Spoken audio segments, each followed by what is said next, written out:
बिस्मिल्लाहिर्रहमानिर्रहीम। आज से हम सीन नंबर 1 स्टार्ट करेंगे, प्ले द काउंट सर्वेज का। तो a luxuriously furnished apartment in the house of the count of Morcerf in the Rue du Helder, Paris. Paris में रियू डू हेल्डर एक जगह है, वहाँ पर जो है काउंट ऑफ मॉर्सर्फ का एक बहुत ही खूबसूरत और आलीशान घर है। The countess of Morcerf is seated, और काउंटेस वहाँ बैठी हुई है। Her son Albert is facing to and fro in distraction, और एल्बर्ट जो है वहाँ परेशान है, कभी इधर घूम रहा है, कभी उधर घूम रहा है, यानी वो परेशानी का Albert. It comes to this, mother, mark my words carefully, it comes to this that my father is publicly disgraced and we are ruined। तो कहता है कि जिसका डर था वही हुआ, यानी वो बहुत बड़ी मुसीबत हो गई है, बहुत बड़ा मसला हो गया, बहुत बड़ा नुकसान हो गया। मैं जो बात कह रहा हूँ उसको तवज्जो से सुनिएगा मदर, कि मेरे फादर जो हैं वो बदनाम हो गए हैं और हम बर्बाद हो गए। Countess disgraced Albert, are you sure? क्या तुम्हें यकीन है कैसा हुआ है? It is true beyond all doubt. The case came up for the inquiry this evening in the Chamber of Deputies. The inquiry was conducted by the President himself. बिना किसी शक के आज केस जब चैम्बर ऑफ डिप्टीज़ के सामने लाया गया और वो प्रेसिडेंट खुद उसकी इंक्वायरी कर रहे थे, तो काउंटेस कहती है, stay a moment, were you present at this inquiry my son? यहाँ वेयर लिखा हुआ है पर वर होगा, WERE।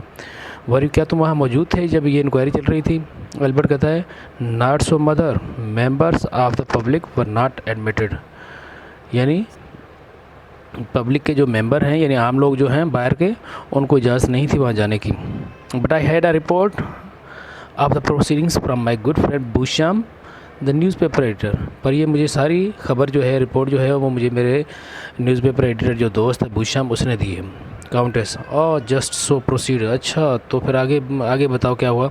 Albert, my father arrived punctually in the chamber at 8 o'clock। मेरे फादर ठीक वक्त पर 8 बजे वहाँ चैम्बर में पहुँचे। The case was put before him, और केस इसके सामने रखा गया कि भई आप देखें, ये पढ़ें, आपके खिलाफ़ ये चार्जेस हैं। He was reminded of the anonymous charges against him which had appeared in 2 different newspapers, और इसको याद दिलाया गया कि एक न्यूज़पेपर में जो किसी नामालूम शख्स ने इसके ख़िलाफ़ कुछ इल्ज़ामात लगाए हैं, वो इसको दिखाए गए। These charges were that in the year 1823, वो चार्जेस, वो इल्ज़ामात क्या थे कि 1823 में when he was a captain in the French army, जब ये फ्रेंच आर्मी में, यानी फ्रांस की आर्मी यानी फ़ौज में कैप्टन था, he received bribes from the enemy and surrender to them the fortress of Yanina. तो इसने क्या किया, इसने दुश्मन से, यानी जो मुखालिफ फ़ौज थी, उससे रिश्वत ली, यानी पैसे लिए, और वो जो किला जो था, यनीना का किला है एक फ्रांस के नज़दीक, वो किला जो इनके कब्ज़े में था, यानी फ्रांस के, ये इसने उनको पैसों के एवज़ दे दिया और छोड़ दिया। और वापस आकर अपने जो हुकूमत है या अपने ऑफिसर्स थे, उनको ये बताया कि भाई उन्होंने हमला किया और हमें मार भगाया और हमसे किला छीन लिया, हालांकि इसने उनसे रिश्वत ली थी और किला उनके हवाले कर दिया था। तो इसमें जो एक चीज़ ऊपर आप पढ़ के आए हैं, chamber of deputies. Chamber of deputies means को ये भी एक कोर्ट ही होती है, अदालत होती है, जिसको आप कह लें कि सियासी अदालत, जिसमें केस चलाए जाते हैं, और उसमें फिर ये डिसाइड किया जाता है कि ये बंदा इस कसूर का, इस जुर्म का कसूरवार है या नहीं। तो उसको सज़ा जज़ा उसमें नहीं दी जाती, सिर्फ़ उसमें उसको साबित किया जाता है, इंक्वायरी चलाई जाती है, साबित हो जाता है तो उसके बाद फिर वो केस भेज दिया जाता है कोर्ट में। फिर कोर्ट की मर्ज़ी है उसको जो भी सज़ा दे उसके काम की। तो ये इस तरह से चैम्बर ऑफ डिप्टीज़, और उसका एक प्रेसिडेंट होता है, बाकी मेंबर्स होते हैं। तो अब हम सेकंड पेज पढ़ेंगे।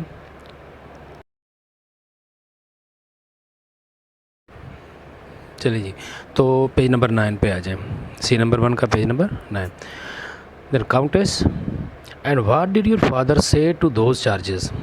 तो तुम्हारे बाप ने उन इल्ज़ामात के बारे में क्या कहा, क्या जवाब दिया?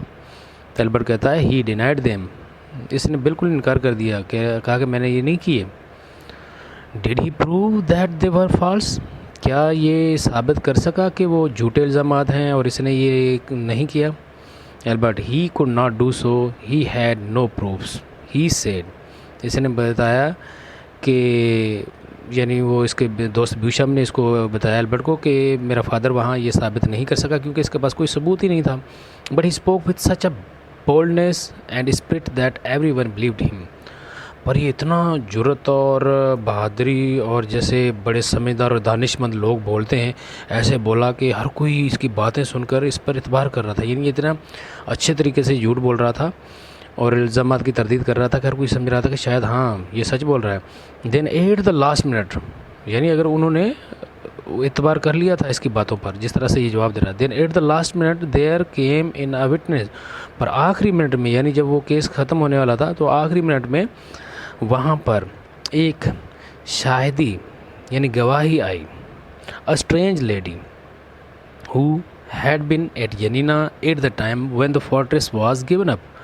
एक औरत जिसको कोई वहाँ नहीं जानता था, वो औरत जो कि उस टाइम जब ये किला जिसका हम पीछे जिक्र करके हैं, यनीना का किला, जब इसने दुश्मनों के हवाले दिया था उस वक्त वहाँ मौजूद थी, यानी उसने ये सब कुछ देखा था उस वक्त। She brought with her proofs, वो अपने साथ कुछ सबूत लेकर आई थी। Proof signed sealed and witnessed that my father had taken money from the Turks and betrayed his country. वो जो प्रूफ थे, सबूत थे, वो बिल्कुल उन पर मोहरें भी लगी हुई थी, उन पर साइन भी किए हुए थे और वो तस्दीक शुदा भी थे कि उनमें क्या लिखा हुआ था कि मेरे फादर ने दुश्मन से, यानी तुर्की वालों, टर्क्स कहते हैं तुर्की वालों को, तुर्की की फ़ौज या तुर्की वालों से पैसे लिए और अपने मुल्क से गद्दारी की।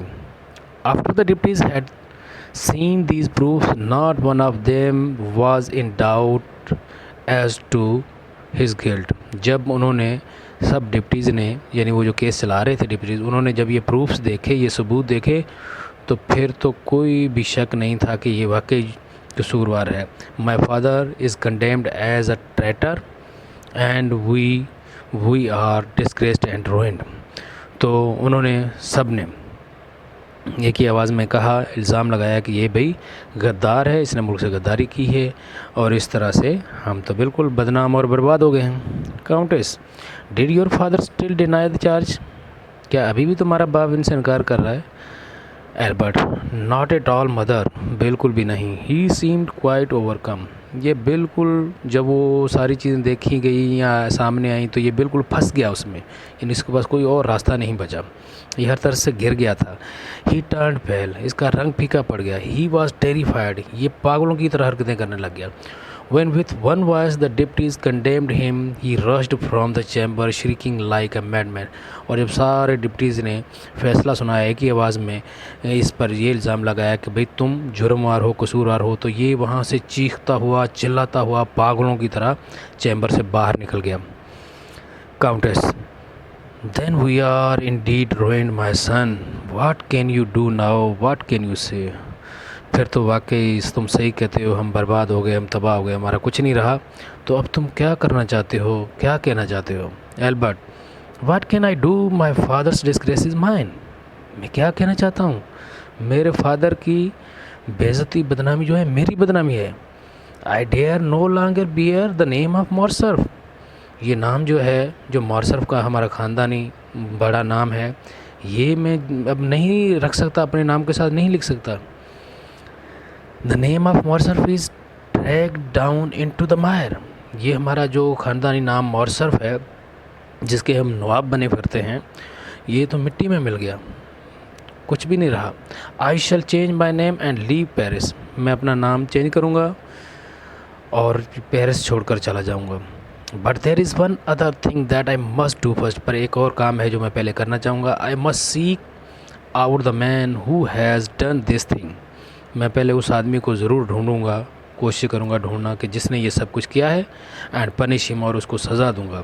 I must put this sharp sword of mine through his body. और मैं अपनी ये तेज़ तलवार जो है उसके जिस्म में आर पार कर दूंगा। काउंटेस, अनईजली, थोड़ा सा परेशान होते हुए, व्हाट मैन इज़ दैट? कौन है वो आदमी? Who has done this wrong thing? किसने किया है ये सब कुछ? Whom do you mean to kill my son? तुम किसको मारना चाहते हो मेरे बेटे? Will you kill the president of the republic and all the deputies, क्या तुम वो फैसला सुनाने वाला प्रेसिडेंट और उसके साथ जो डिप्टीज़ हैं उन सबको मारोगे, उनको कत्ल करोगे, वो कसूरवार हैं।